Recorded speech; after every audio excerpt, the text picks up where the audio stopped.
Fort Necessity National Battlefield commemorates the events that led to the start of the French and Indian War. George Washington was 22 years old, and these events introduced the young officer to warfare. The National Park Service preserves the battlefield. The Fort Necessity National Road Interpretive and Education Center, or Visitor Center, is the best place to start your visit. It is open daily from 9 a.m. until 5 p.m. At the Visitor Center, you pay the park entrance fee and can get acquainted with the park stories. The introductory movie lasts 20 minutes. Plan to spend about 45 minutes at the Visitor Center to watch the movie and explore the museum exhibits and artifacts. It's a short walk from the Visitor Center to the fort. In the summer months, you may encounter a historic soldier or warrior in the meadow.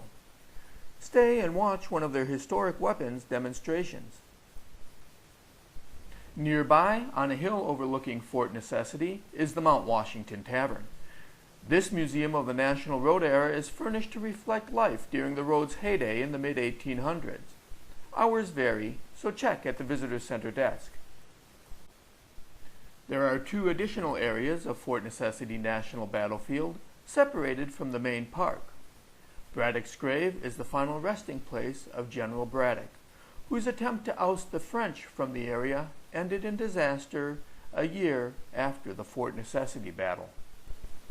Jumonville Glen is the site of a 15-minute skirmish. Forces led by George Washington clashed with the French.